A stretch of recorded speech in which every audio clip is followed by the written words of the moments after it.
La poussée, c'est la force que donnent les moteurs. Le poids, bien évidemment, c'est rapidement effacer une partie ici. Haut, bas. Donc ça fait déjà 3 degrés de liberté. Dans cette nouvelle série de vidéos, nous allons parler de la mécanique du vol. Donc la mécanique du vol avec un regard un peu particulier. Celui d'un étudiant en automatique et mécatronique. Donc pour ceux qui ne le savent pas, l'automatique, c'est une branche qui consiste à amener les systèmes à se comporter comme l'on le souhaite, sans aucune intervention humaine. Donc par exemple dans un avion, lorsque aujourd'hui la charge du travail des pilotes est beaucoup plus légère qu'avant, et maintenant lorsque par exemple le pilote veut que l'avion se comporte d'une certaine façon, il suffit tout simplement à celui-ci d'envoyer la commande au calculateur. Le calculateur se charge d'exécuter ce qu'il a demandé et c'est le calculateur qui envoie à l'actionneur la commande qu'il a demandée, puis l'avion se comporte comme cela a été demandé. Et pour concevoir ces lois de commande de façon efficace, l'automaticien doit bien maîtriser les systèmes sur lesquels il travaille. Donc dans notre cas ici, nous allons travailler sur l'avion et sa dynamique. Donc vous devez comprendre que la stratégie de fonctionnement est la même pour tout ce qui est missile, tout ce qui est hélicoptère, tout ce qui est drone, et même tout ce qui est véhicule, bref, tout ce qui est mobile au fait, tout ce qui est engin mobile que nous voyons autour de nous. Et ce que je vais partager avec vous est issu d'un livre que je suis en train d'étudier. Donc, comme je vous l'ai dit, l'étude se fait en tant qu'étudiant en automatique. Donc, l'essentiel, c'est de comprendre comment est-ce qu'on fait pour obtenir le modèle mathématique, c'est-à-dire les équations différentielles qui régissent le mouvement d'un avion. C'est comme si on a un modèle mathématique, on a des équations qui représentent au fait l'avion que nous voyons et qui vole. Donc on peut l'étudier, étudier les performances, comme je l'ai dit, concevoir des lois de commande, et qui parle d'automatique également, si vous ne le savez pas, parle de tout ce qui est PID, tout ce qui est LQR, LQG, fuzzy mode control, sliding mode control, le H infini, et tout ce que vous pouvez connaître. Donc n'hésitez pas à me faire part de doute dans l'espace commenté. Donc, je vous ai présenté le livre. N'hésitez pas également à me dire ce que vous en pensez avant qu'on ne commence. Si vous avez d'autres sources qui, de façon fiable selon vos sont plus solides que ce livre, n'hésitez pas à m'en faire part pour que je puisse m'en inspirer et produire des contenus un peu plus sophistiqués. Mais je crois que ce que je vais partager est quand même très intéressant. Donc, nous allons commencer avec le contenu du chapitre 1. Comme vous pouvez le voir, bon là j'avais déjà fait un petit résumé. Je vais m'éloigner un peu du tableau pour vous présenter déjà ce qu'il y a au tableau. Donc vous devez comprendre que quand on parle déjà d'un engin qui se déplace, qui doit se déplacer au fait dans la nature, comme l'avion par exemple, la compréhension de l'air est une étape très indispensable dans cette étude-là. Donc déjà, pour commencer, le livre va présenter un peu ce qu'est l'air, la constitution de l'air et tout. Donc vous devez comprendre que quand on parle par exemple de l'air, l'air est constitué de les caractéristiques principes fondamentales que nous devons connaître lorsqu'on parle de l'air sont déjà sa température. Alors nous n'allons pas beaucoup trop nous faire ce genre de choses, mais déjà il faut que je commence par là. Donc quand on prend l'air, on doit connaître sa température, je crois sa pression. Nous devons connaître sa densité. Nous devons connaître sa vitesse. Donc, ce sont les notions vraiment indispensables qu'il faut connaître pour commencer parce que je crois qu'on les manipule au fait, on les manipule tout au long du travail.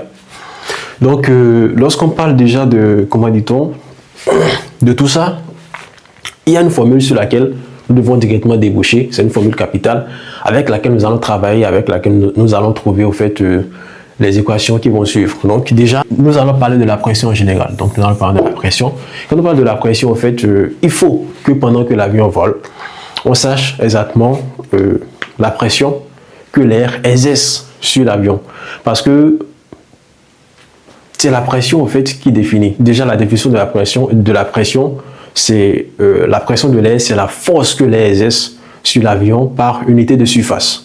Donc, c'est en fonction de cette pression, si je ne me trompe pas, que tout va se passer. Donc, la pression que l'air exerce sur l'avion va intervenir dans le décollage et cette pression également sera en train d'intervenir pour ralentir l'avion. Donc, je ne veux pas déjà commencer par énoncer le nom des forces et tout. Mais déjà, la pression est indispensable. Et dans l'avion, pendant qu'il vole, il faut connaître la pression qui s'exerce sur lui. Et le capteur qui permet de mesurer celui-ci s'appelle le pitot statique. Donc, quand on parle de pitot statique, le pitot statique permet, alors je ne sais pas pourquoi, mais il permet de mesurer la pression totale et la pression statique. Alors que ce qu'on utilise le plus, au fait, c'est la pression dynamique. Mais la pression dynamique est obtenue en faisant la soustraction entre la pression totale et la pression statique.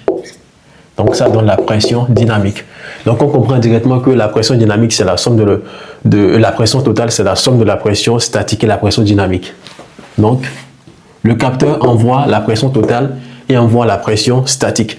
Donc à travers la soustraction des deux, on a directement la pression dynamique. Et la pression dynamique a également une expression.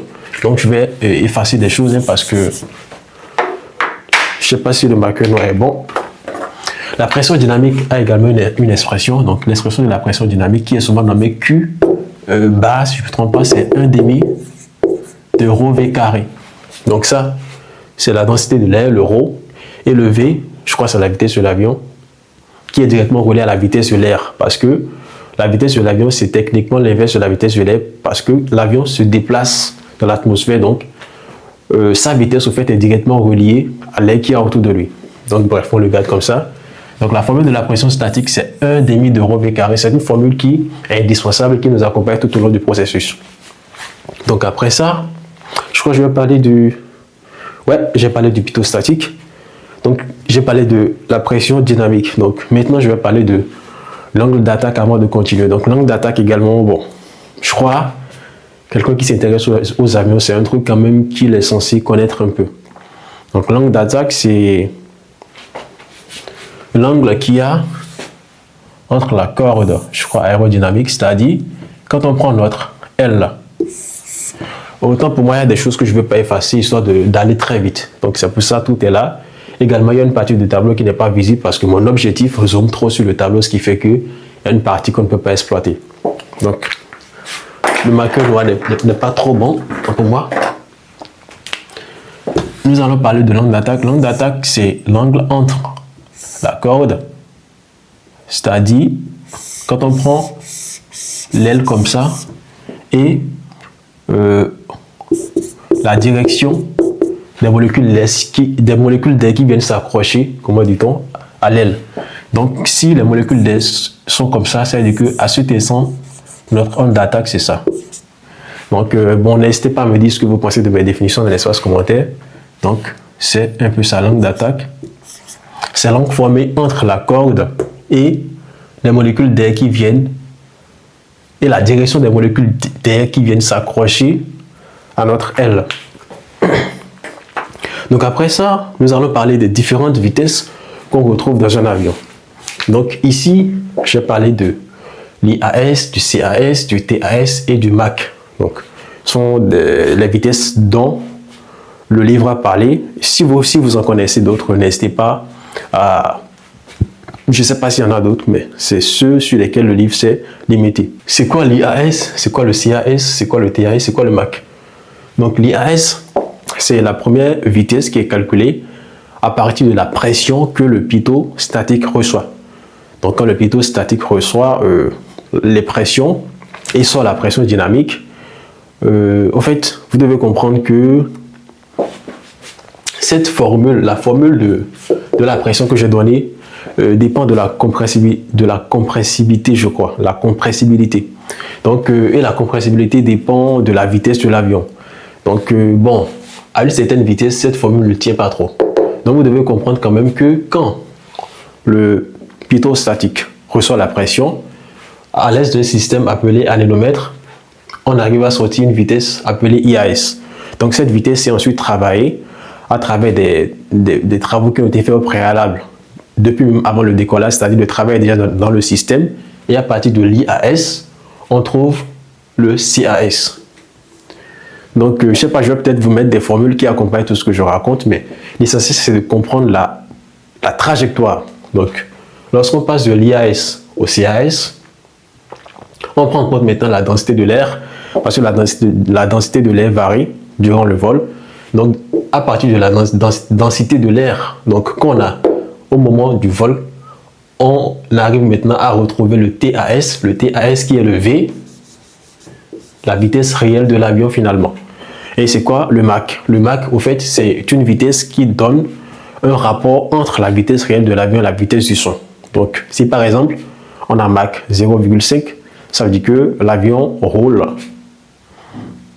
un demi fois plus vite que le son.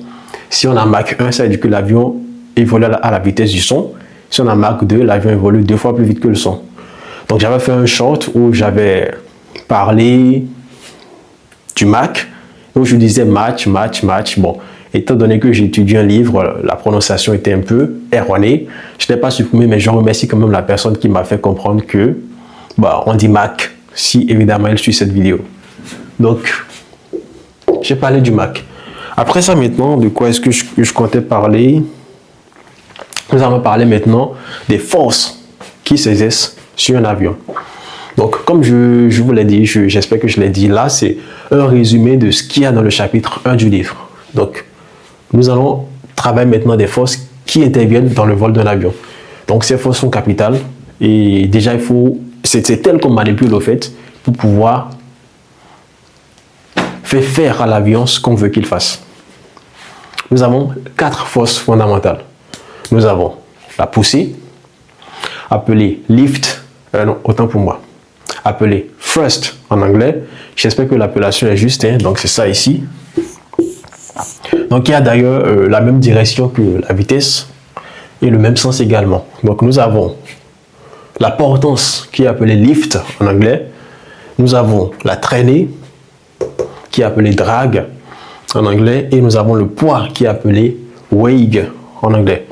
Donc la portance, c'est bien évidemment la force verticale ou bien la force vers le haut qui s'exerce sur l'avion. La poussée, c'est la force que donnent les moteurs pour pouvoir faire avancer l'avion. Le poids, bien évidemment, c'est, comment dit-on, la force qui fait descendre constamment l'avion. Et la traînée, c'est la force du vent qui, à chaque instant, fait ralentir l'avion.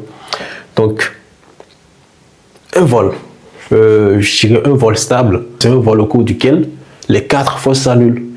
Donc, généralement, le vol stable, on le trouve en vol horizontal, si je ne me trompe pas.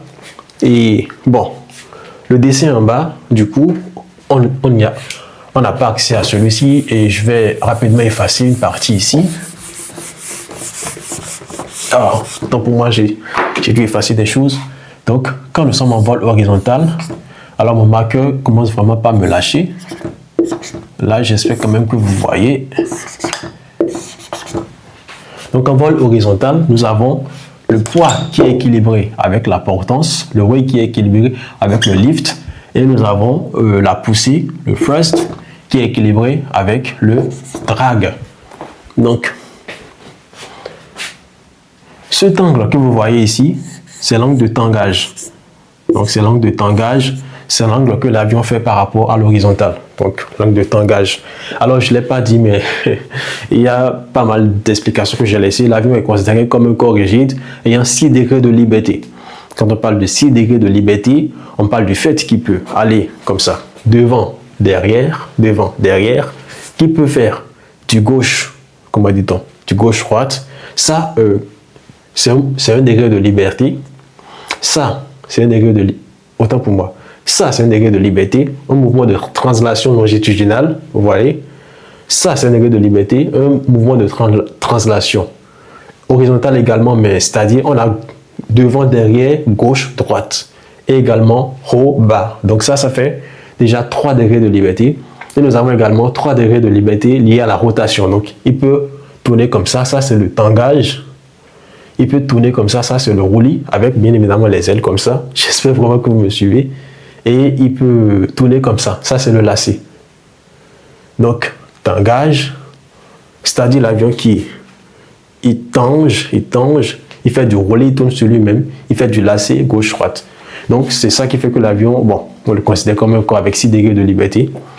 Et je parlais des forces. Donc, effectivement, un vol équilibre, un vol stable, c'est un vol au cours duquel, un vol stabilisé, c'est un vol au cours duquel les forces s'annulent 2 à 2 et au cours duquel la vitesse est constante. J'ai oublié de le dire.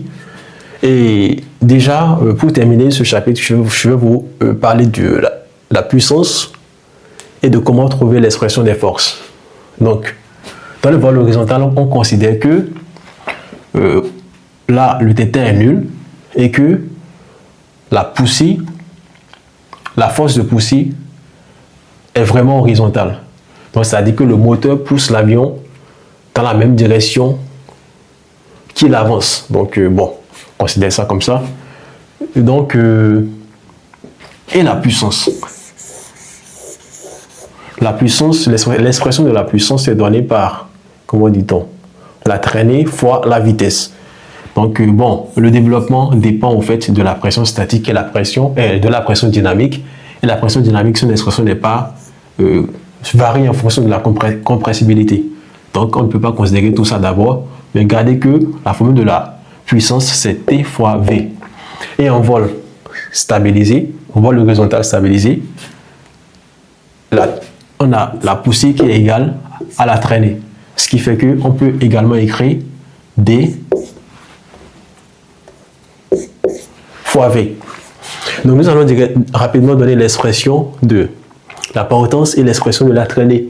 Parce que ces deux forces sont directement reliées à l'air qu'on a dans la nature. Donc, déjà, lorsque l'avion avance, la pression que l'air exerce sur l'avion va permettre à l'avion de produire de la portance et cette pression également va créer un ralentissement. Donc, je vais effacer cette partie. Pour trouver l'expression de L, qu'est-ce qu'on fait? C'est égal à Q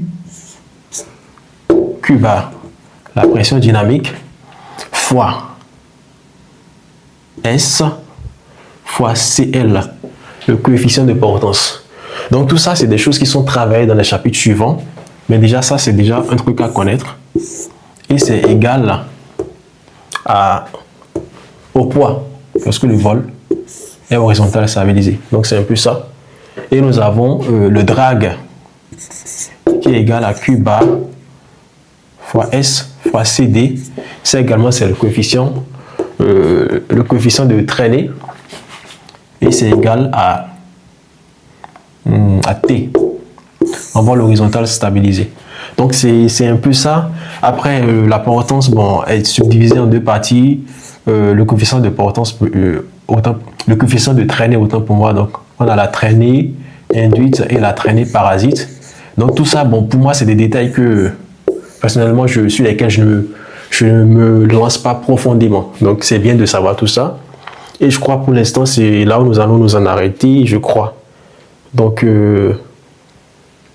dans la prochaine vidéo, nous allons aborder, s'il y a des choses que j'ai oubliées, peut-être compléter le chapitre 1. Et si je pense que le contenu présenté est déjà bon, nous allons passer au chapitre 2.